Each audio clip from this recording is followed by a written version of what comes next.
Notre but dans cette activité est de regarder la section d'une sphère par un plan. On va donc, comme on avait déjà fait dans les autres activités GeoGebra, je vous mettrai à nouveau le lien de cette activité dans la description de la vidéo afin que vous puissiez refaire ces manipulations-là.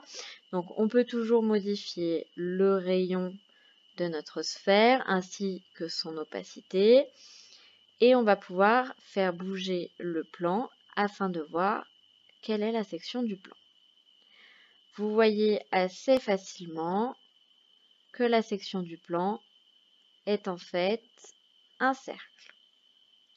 Un cercle dont le rayon varie en fonction de la position du plan.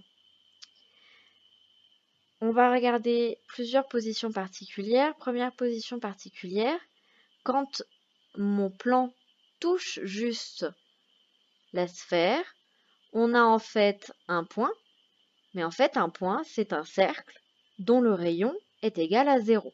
Donc dans tous les cas, c'est un cercle.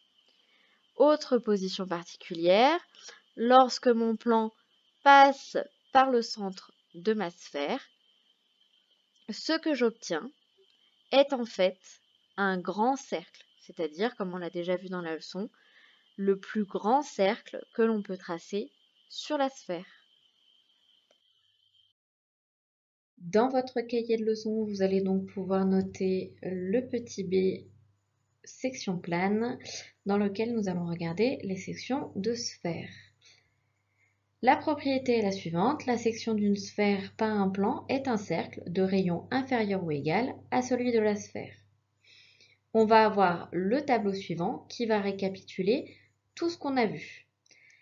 On va avoir ici le cas général, dans le cas où on a un cercle quelconque qu'on peut éventuellement étudier, c'est-à-dire trouver son rayon. On va avoir le cas où notre plan passe par le centre de la sphère. Dans ce cas-là, la section est un grand cercle de la sphère. Et enfin, on va avoir le cas où le plan est tangent, c'est-à-dire qu'il vient juste toucher la sphère en un seul point. Et dans ce cas-là, la section est le point H. C'est un cercle de rayon 0. Au brevet, la plupart des exercices de section de sphère utilisent la même méthode que je vais vous présenter ci-dessous. Lorsque vous avez un exercice dans lequel on a une sphère qu'on va couper par un plan, la première chose que vous devez faire, c'est faire une représentation, un schéma de la situation. Sur ce schéma, vous devez faire apparaître notamment tous les points qui vous sont donnés dans l'exercice, mais également toutes les données de l'exercice, toutes les longueurs, tous les angles, tout ce qu'il y a d'important pour pouvoir résoudre le problème. Ici, j'ai donc fait apparaître ma section, ma sphère, mais aussi 3 points qui nous seront importants. Par exemple, si on veut calculer HO, AH ou AO, on va toujours utiliser la même méthode. La première chose, on va repérer que le triangle OAH est rectangle en H. On va donc également le noter sur notre schéma. Comme on a un triangle rectangle et comme pour tous les exercices dans lesquels on a un triangle rectangle, on va utiliser ici le théorème de Pythagore.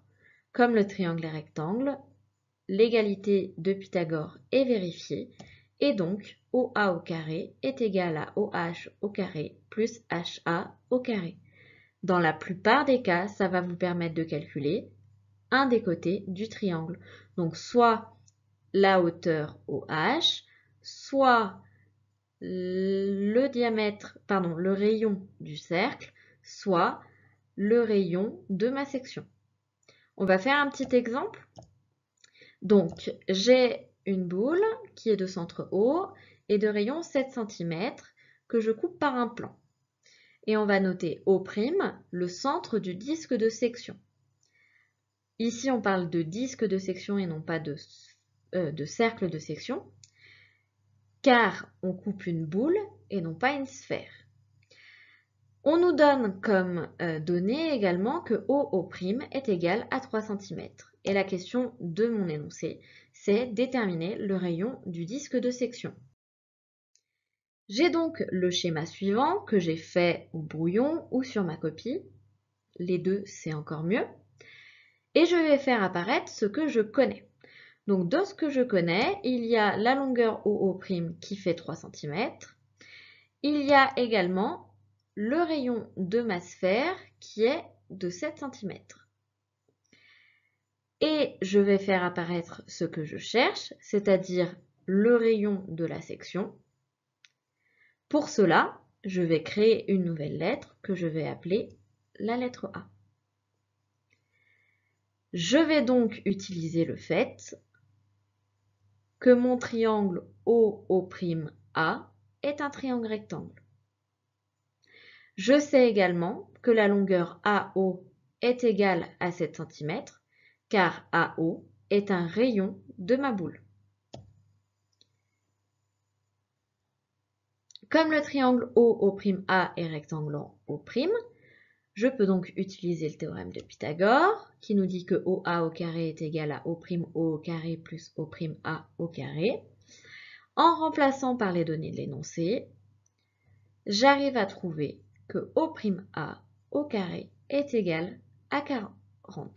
Ainsi, O'A est égal à racine de 40. J'ai ma valeur exacte.